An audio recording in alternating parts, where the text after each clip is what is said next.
Morning बच्चों, कैसे हैं आप लोग। उम्मीद करता हूँ अच्छे होंगे। पिछले क्लास में हम लोगों ने 13.1 को पूर्ण रूप से पढ़ लिया था। आज शुरू करेंगे 13.2। आइए क्वेश्चन देखते हैं। पहला कह रहा एक ठोस एक अर्धगोले पर खड़े, एक अर्धगोला कह रहा है, एक अर्धगोला बोल रहा है।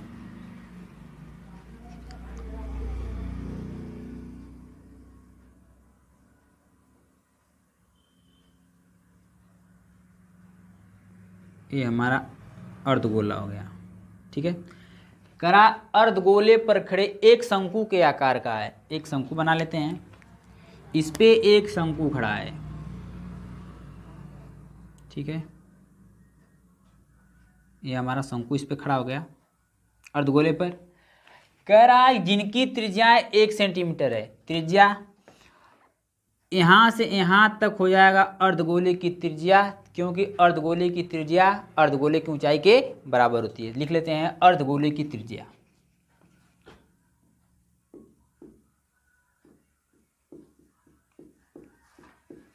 अर्धगोले की त्रिज्या r बराबर हो जाएगा 1 सेंटीमीटर। आगे कह रहा है शंकु की ऊंचाई उसकी त्रिज्या के बराबर है, तो शंकु की ऊंचाई भी कितना हो जाएगी, शंकु की ऊंचाई भी 1 सेंटीमीटर हो जाएगी। लिखेंगे शंकु की ऊंचाई बराबर भी हो जाएगी, h मानते हैं, शंकु की ऊंचाई को हम h से डिनोट कर लेते हैं, 1 सेंटीमीटर हो गई।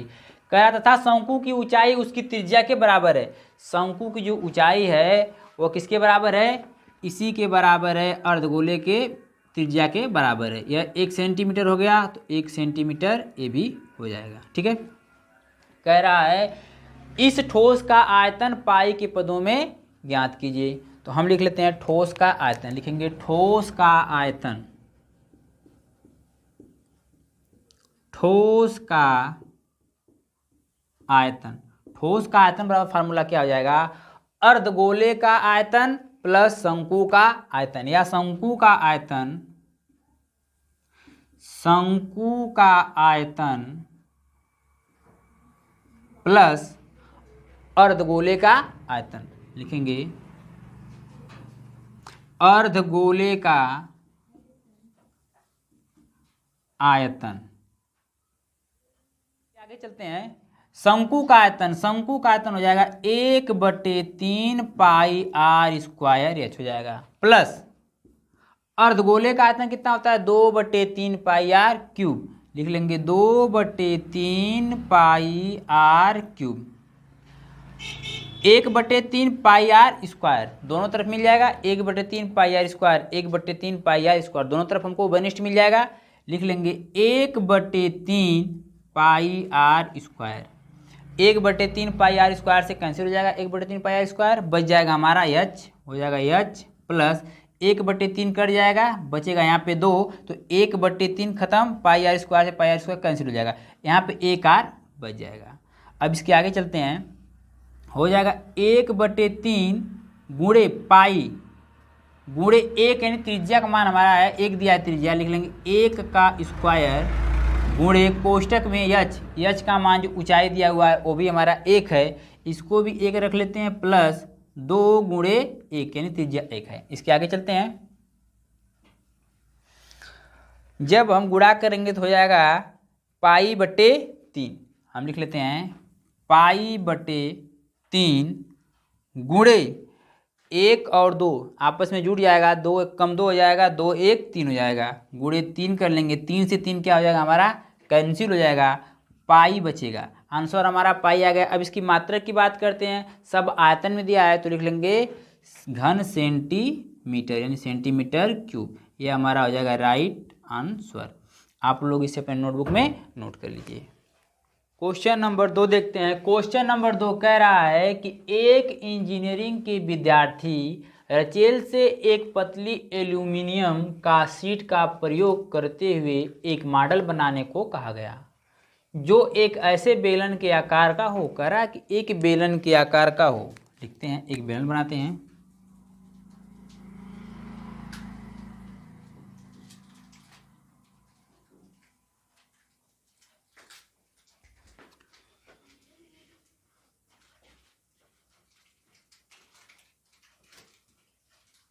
एक बेलन के आकार का बनाते हैं इसको, ठीक है। एक बेलन के आकार का हो जिसके दोनों सिरे पर दो शंकु जुड़े हुए हैं, दोनों सिरों पर दो शंकु लगे हुए हैं, एक शंकु इधर लगा हुआ है और एक शंकु इधर लगा हुआ है, दो शंकु लगे हुए हैं, ठीक है। इसको भी ऐसे मिला लेते हैं, ठीक है। दो शंकु लग गया है। कह रहा है इस मॉडल का व्यास 3 सेंटीमीटर है। यहाँ से यहाँ तक की पूरा जो चौड़ाई है, चाहे लंबाई कह सकते हैं, वो 3 सेंटीमीटर दिया है। तो हमारी त्रिज्या कितना निकल जाएगी? अगर 3 सेंटीमीटर यह है तो 3 सेंटीमीटर इसका भी व्यास होगा, दोनों की त्रिज्या तब बराबर हो जाएगी। लिखते हैं त्रिज्या, लिखेंगे त्रिज्या r बराबर कितना हो जाएगा? व्यास बटे 2। व्यास कितना दिया हुआ है? 3 दिया है तो बटे 2 हो जाएगा, तो कट जाएगा 1.5 सेंटीमीटर। त्रिज्या निकल गई 1.5 सेंटीमीटर, ठीक है। आगे चलते हैं। कह रहा है तो उसकी लंबाई 12 सेंटीमीटर। इस पॉइंट से लेकर इस पॉइंट तक टोटल लंबाई दिया हमको 12 सेंटीमीटर, यहाँ से यहाँ तक की लंबाई, ठीक है। आगे चलते हैं। कह रहा है कि यदि प्रत्येक शंकु की ऊंचाई 2 सेंटीमीटर है, यहाँ से यहाँ तक शंकु की ऊंचाई दिया है 2 सेंटीमीटर, लिख लेते हैं 2 सेंटीमीटर, ठीक है। और ये भी 2 सेंटीमीटर हो जाएगा। तो रचेल द्वारा बनाए गए मॉडल अंतर्विष्ट हवा का आयतन ज्ञात कीजिए। यह मान लीजिए कि आंतरिक बाहरी विमाएं लगभग बराबर हैं। कह रहा है कि मान लीजिए कि आंतरिक और बाहरी विमाएं बराबर है। इसका मतलब क्या होगा? मान लेते हैं एक वृत्त ये है और इसके अंदर भी एक वृत्त हम बना लेते हैं, ठीक है। अब यह भी जगह भरा है और यह भी जगह भरा है, तो कह रहा है दोनों का आयतन जो बीच में एक परत बना है यह दोनों नगण्य मान रहा है, यानी इनकी जो चौड़ाई लंबाई मोटाई है इसको क्या मान रहा है? वो नगण्य मान रहा है। कह रहा है कि विमाएं लगभग क्या है? बराबर हैं। तो क्या होगा? तो इसी का हमको आयतन निकालना है, यानी भरा हुआ आयतन। अब दोनों में कितना गैस भरा है, कितना पानी भरा है, उसी का हमको आयतन निकालना है। आइए देखते हैं आगे। हमको सब कुछ पता चल गया है। अब लिखते हैं शंकु की ऊंचाई, लिख लेते हैं शंकु की ऊंचाई। शंकु की ऊंचाई h1 मान लेते हैं इसको। ये h1 बराबर दिया है, शंकु की ऊंचाई दिया है 2 सेंटीमीटर। लिख लेते हैं बेलन की ऊंचाई पर, लिखते हैं बेलन की ऊंचाई। बेलन की ऊंचाई, बेलन की ऊंचाई हम मान लेते हैं h2, ठीक है। h2 मान लेते हैं। बेलन की ऊंचाई कितना है? बेलन की ऊंचाई हम लिख लेंगे कुल ऊंचाई। कुल ऊंचाई कितनी हमारी है? 12 मान लेंगे, माइनस 2 क्या चीज़ है? यहाँ से यहाँ तक घटा लेंगे, यानी 2 शंकु की ऊंचाई -2 घटा लेते हैं। लिख लेंगे -2, एक शंकु की ऊंचाई और 2 शंकु, दोनों घटा लेंगे हम। कितना हो जाएगा तब? 12 -2 जुट के -4 हो जाएगा, या आ जाएगा 12 में से 4 जाएगा 8 सेंटीमीटर। इसके आगे चलते हैं। अब हमें निकालना क्या है? हमें यह निकालना है कि हवा का आयतन ज्ञात करना है। अब इस पूरे बेलन में और शंकु में कितनी हवा भरी हुई है, हमको इसका आयतन निकालना है। लिखेंगे हम हवा का आयतन बराबर हो जाएगा। हवा का आयतन एक शंकु, एक बेलन, एक शंकु। हम एक एक का सूत्र लगाते हैं। पहले लिखेंगे हम शंकु का आयतन। शंकु का आयतन कितना होता है? 1/3 पाई r स्क्वायर h। तो हमने शंकु की ऊंचाई h1 माना है, तो इसको लिख लेते हैं h1 प्लस अर्धगोले का बेलन का आयतन। बेलन का आयतन कितना होता है? पाई r स्क्वायर h2 हो जाएगा, क्योंकि हमने बेलन के लिए 2 का प्रयोग किया, h2 का, ठीक है। फिर लगा लेते हैं प्लस लग गया। अब इस शंकु की ऊंचाई कितना हो जाएगी? सेम जो पहले शंकु की ऊंचाई है वही दूसरे शंकु की ऊंचाई हो जाएगी। लिखेंगे 1/3 पाई r स्क्वायर h1, ठीक है। अब क्या करेंगे? दोनों में जो उभयनिष्ठ मिलेगा उसको हम कॉमन ले लेंगे। दोनों में उभयनिष्ठ हमको पाई r स्क्वायर दोनों मिल रहा है, तीनों मिल रहा है, तो हम लिख लेंगे पाई r स्क्वायर कॉमन ले लेंगे। अब लिखेंगे 1/3 मिलेगा, 1/3 h1 प्लस कट गया, बचेगा h2 प्लस इसमें भी क्या बचेगा? 1/3 h1 बचेगा, ठीक है। आगे चलते हैं। पाई का मान हो जाएगा 22/7 गुणे r। त्रिज्या हमारी r है, तो त्रिज्या r का मान है 1.5, तो लिखेंगे 1.5 गुणे 1.5 कोष्टक में हो जाएगा 1/, 3 गुणे H1, H1 का मान है 2, लिख लेंगे 2 प्लस H2 का मान है 8, लिखेंगे 8 प्लस 1/3 गुणे H1 हमारा दिया हुआ है 2। ठीक है, आगे चलते हैं।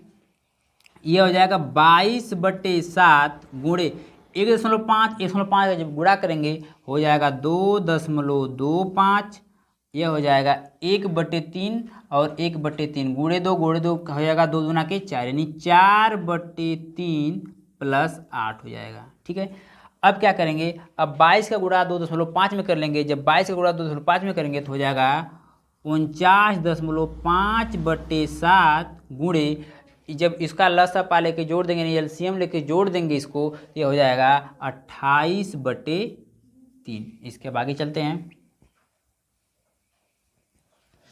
जब 49.5 में 7 से भाग देंगे तो बचेगा हमें 7.071, बचेगा 7.071 गुणे, अब 28 में जब 3 से भाग देंगे तो बचेगा 9.33, बचेगा 9.33।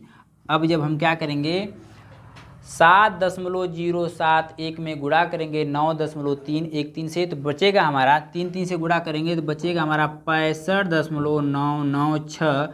अब इसकी मात्रा की बात करेंगे तो आयतन दिया है तो हो जाएगा सेंटीमीटर क्यूब या घन सेंटीमीटर, या इसको लिख सकते हैं 65.996 लगभग में हो जाएगा 66 सेंटीमीटर क्यूब या घन। ठीक है, ये हमारा हो जाएगा राइट आंसर, इसे आप लोग अपने नोटबुक में नोट कर लीजिए। अब मिलते हैं अगले दिन एक नए वीडियो के साथ।